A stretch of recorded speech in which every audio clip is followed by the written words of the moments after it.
Cricket மேட்சுக்கு வணக்கம். India versus New Zealand match ரொம்ப இன்ட்ரெஸ்டிங்காக இருக்க போது, அட் த சேம் டைம் டிசைடராக இருக்க போதுங்கிற மாதிரி எதிர்பார்த்தோம். பாகிஸ்தான் மண்ணை போட்டாங்க.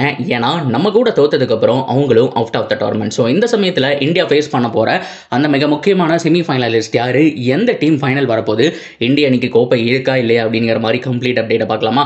அதுக்கு முன்னாடி ஃபர்ஸ்ட் டைம் சேனலுக்கு வரீங்கன்னா மறக்காமல் சப்ஸ்கிரைப் பண்ணி சப்போர்ட் பண்ணுங்கள். அப்போ தான் அப்டேட் எல்லாமே எங்களை வந்து சேரும். சரி வாங்க வீடியோக்குள்ளே போகலாம். ஸோ ஃபர்ஸ்ட் ஆஃப் ஆல் ரொம்ப முக்கியமாக இந்த குரூப் உண்மையாலுமே கொஞ்சம் சாதாரண குரூப்பாக முடிஞ்சுது. அந்த குரூப்பில் இன்னும் அடிதடி போயிட்டு தான் இருக்குது. ஸ்டில் இந்த வீடியோ நான் ரெக்கார்ட் பண்ணுற வரைக்கும் ஸோ செமிஃபைனலுக்கு யார் வரப்போகிறாங்கிறது கன்ஃபியூஷன் தான். ஏன்னா ஆஸ்திரேலியா நல்லா பண்ணிட்டு இருக்காங்க, சவுத் ஆஃப்ரிக்கா நல்லா பண்ணிட்டு இருக்காங்க. ஸோ இது போக இங்கிலாண்டோ கம்பேக் கொடுக்க ஆரம்பிச்சிருக்காங்க. ஸோ இது போக ஆப்கானிஸ்தான் இருக்காங்க. ஸோ யார் வேணாலும் வரக்கான சான்ஸ் இருக்குங்கிற மாதிரி தான் இருக்குது. ஸோ இந்த வீடியோ நான் ரெக்கார்ட் பண்ணுற வரைக்குமே அந்த குரூப்பில் ஸ்டில் ஒரு கிளாரிஃபையான ஒரு அப்டேட் அப்படிங்கிறது கிடையாது. ஆனால் நம்ம குரூப்பில் பங்களாதேஷ் அண்ட் பாகிஸ்தான், ஹோஸ்டான பாகிஸ்தான் வெளியில் போயிட்டாங்க அஃபீஷியல். ஏன்னா 2 மேட்ச்சில் 2மே தோத்துட்டாங்க. பங்களாதேஷும் 2ல் 2மே தோத்துட்டாங்க. நியூசிலாந்து இந்தியா 2ல் 2மே வின் பண்ணியிருக்காங்க. ஸோ அப்படி பார்க்கும்போது ஸோ நியூசிலாந்து இந்தியா 2 டீமுமே குவாலிஃபை ஆகிட்டாங்க. அஃபீஷியல் செமிஃபைனலிஸ்ட் நியூசிலாண்டும் இந்தியாவும் தான். ஸோ கீழே இருக்கக்கூடிய 2 டீமும் மீது இருக்கக்கூடிய ஒரு மேட்ச் வின் பண்ணாலே கூட ஸோ அவங்களால இன்னொரு வின்னை வந்துட்டு அச்சீவ் பண்ண முடியாது. ஸோ அதனால அஃபீஷியலாக அவுட் ஆஃப் த டோர்னமெண்ட் தான். அந்த பக்கம் இன்னும் கன்ஃபர்மேஷன் வரணும். ஸோ நியூசிலாந்து நம்ம கூட எப்போவுமே ட்ராவல் பண்ணிட்டு இருக்காங்க. ஸோ பொதுவாக இந்தியா வர்சஸ் நியூசிலாந்து, அதாவது இந்த வாரம் ஞாயிற்றுக்கிழமை நடக்க போகிற போட்டியில் ஸோ கண்டிப்பாக டிசைடர் மேட்சாக இருக்குன்னு எதிர்பார்த்தோம். ஸோ பாகிஸ்தான் நம்ம கூட தோத்ததுனால ஸோ அது ஒரு சாதாரண மேட்சாக மாறிடுச்சு. சரி ஓகே, அப்படி பார்க்கும்போது குரூப் ஏ இப்போதைக்கு கொஞ்சம் டம்மியாக மாறிடுச்சு. ஏன்னா 2ல் 2 வின் பண்ணி ஆல்மோஸ்ட் குவாலிஃபை ஆகிட்டாங்க. 2 டீமுமே 100% குவாலிஃபை ஆகிட்டாங்க. அவங்க 2 பேர் பங்களாதேஷும் பாகிஸ்தானும் வெளியில் போயிட்டாங்க.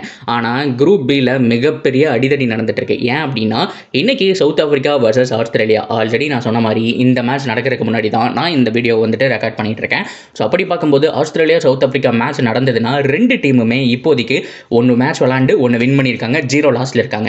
ஸோ ஜெயிக்கிறவங்க 2ல் 2 அப்படிங்கிற மாதிரி வந்துட்டு டாப் ஆஃப் த டேபிள் போயிடுவாங்க. ஸோ அப்படி பார்க்கும்போது மீதி இருக்கக்கூடிய எல்லா டீமுமே ஒரு லாஸ்ல இருப்பாங்க. ஸோ கீழே இங்கிலாந்து 1 விளாண்டு 1 லாஸ்ல இருக்காங்களா, ஆப்கானிஸ்தானும் 1 விளாண்டு 1 லாஸ்ல இருக்காங்க. ஸோ அப்படி பார்க்கும்போது so again top of the table போன டீம் கூட அடுத்த மேட்ச் தோத்தாங்க அப்படின்னா எல்லாரும் சிமிலர் பாயிண்ட்ஸில் வந்துருவாங்க. ஸோ இந்த குரூப்பில் இப்போ வரைக்குமே டிசைட் பண்ண முடியல. ஸோ நாளைக்கு நடக்க போகிற போட்டியை வச்சும், இங்கிலாந்து விளையாட போகிற அடுத்த மேட்ச் வச்சும், இல்லை ஆப்கானிஸ்தான் விளையாட போகிற அடுத்த மேட்ச் வச்சும் மட்டும்தான் இது டிசைட் ஆக போகிறது. இன்றைக்கும் தீர்மானமாகாது. ஸோ அதனால அந்த குரூப்பில் மிகப்பெரிய ஒரு சம்பவம் இருக்குங்க.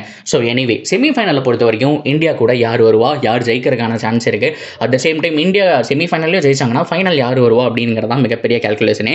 ஸோ அப்படி பார்க்கும்போது என்னை பொறுத்த வரைக்கும் செமிஃபைனல் இந்தியா வர்சஸ் ஆஸ்திரேலியாவாக இருக்கிறதுக்கான சான்ஸ் இருக்குது. ஏன்னா ஆஸ்திரேலியா நம்பர் 2 பொசிஷனில் இருக்காங்க இல்லையா. ஸோ இந்தியாவும் பார்த்தோம் அப்படின்னா நம்பர் 2 பொசிஷனில் இருக்காங்க.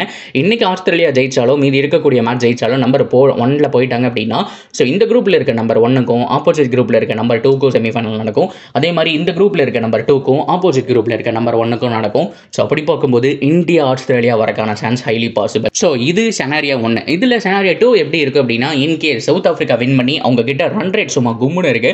ஸோ கிட்டத்தட்ட 2 ரன் ரேட்டுக்கு மேலே வச்சிருக்காங்க. +2ல் இருக்கிறதுனால ஸோ கண்டிப்பாக அவங்க வந்துட்டு முன்னேறிட்டாங்க, நம்பர் 1க்கு போயிட்டாங்க அப்படின்னா India versus south Africa semi-final நடக்க போகுது. ஸோ இது போக சவுத் ஆஃப்ரிக்காவும் வரலாம். ஸோ இது போக ஆப்கானிஸ்தான், இங்கிலாந்துக்கும் சான்ஸ் இருக்குது. ஆனால் இப்போ இருக்கக்கூடிய கரண்ட் ரன் ரேட்டு அவங்கள தொடர அளவுக்கு யாருமே இல்லைங்க. ஏன்னா ஆப்கானிஸ்தான் மைனஸில் இருக்காங்க. ஸோ இங்கிலாண்டும் மைனஸில் இருக்காங்க. ஸோ ஆஸ்திரேலியா +0.4ல் தான் இருக்காங்க.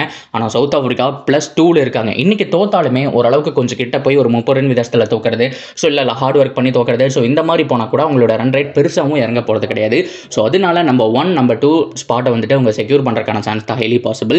ஸோ எனிவே அது வந்தது அப்படின்னா ஸோ T20 வேர்ல்ட் கப்புக்கு சவுத் ஆஃப்ரிக்கா ரிவெஞ்ச் எடுக்கிறதுக்கான சான்ஸ் அதிகம். ஸோ இருந்தாலும் இந்தியன் டீமுடைய கரண்ட் ஃபார்ம், ஸோ பிளேயர்ஸுடைய ஃபார்ம் இதெல்லாம் வச்சு பார்க்கும்போது ஸோ கண்டிப்பாக என்னை பொறுத்த வரைக்கும் அடிச்சு பிடிச்சி ஃபைனல் போயிடுவாங்கன்னு தான் தோணுது. ஸோ ஃபைனல் நியூசிலாந்து வரக்கான சான்ஸ் இருக்குங்க. பிளாக் கேப்ஸை பொறுத்த வரைக்கும் சரியான ஒரு பேட்டிங் டிஸ்பிளே. யாராவது ஒருத்தர் நின்று அடிச்சு கொடுத்தாலே போதுங்கிற மாதிரி இருக்குது. ஸோ பேட்டிங் நம்பர் 8 வரைக்கும் வச்சிருக்காங்க.